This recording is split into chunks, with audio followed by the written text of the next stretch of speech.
இந்த ஒரு டெலிவரி நபர் நடந்து வர்றாரு. அப்ப ஏதோ ஒரு பெண்ணுடைய ஹேண்ட் பர்ஸ் அந்த இடத்துல இருக்கு. இவரும் பார்த்துட்டு இந்த பர்ஸ் யார் இங்க வச்சுட்டு போனா அப்படின்னு சொல்லி அவருக்குள்ளே பேசுறாரு.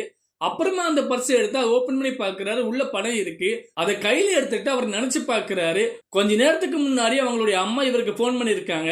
அவங்க அம்மா சாப்பிட்டியா அப்படின்னு சொல்லி கேட்கறாங்க. இப்பதாம்மா சாப்பிட்டு முடிச்சேன் அப்படின்னு சொல்லி இவர் பேசுறாரு. நீங்க டாக்டர பார்த்தீங்களா அப்படின்னு சொல்லி அவரு கேட்கிறாரு. இப்பதான் டாக்டர பார்த்துட்டு வந்தேன். அதோட ஃபீஸ் மட்டும் ரூ. 4000 வருது அப்படின்னு சொல்றாங்க. இவரும் நீங்க எதுவும் கவலைப்படாதீங்கம்மா நான் பார்த்து தர்றேன். உங்ககிட்ட எவ்வளவு இருக்கு அப்படின்னு சொல்லி கேட்கறாங்க. ரூ.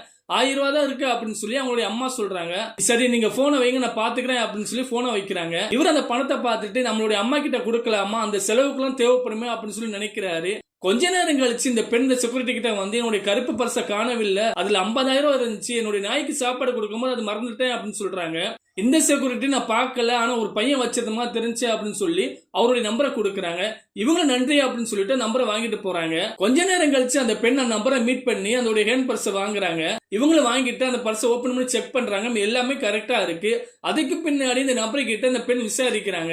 இவரு நான் கிராமத்து பையன் அப்படின்னு சொல்லி எல்லா விஷயத்தையும் சொல்றாங்க. இந்த பெண் என்ன செய்றாங்கன்னா இவன் நேர்மையா இருக்கான் அப்படின்னு சொல்லி அந்த பெண் இவங்களுக்கு 4000 கொடுக்குறாங்க.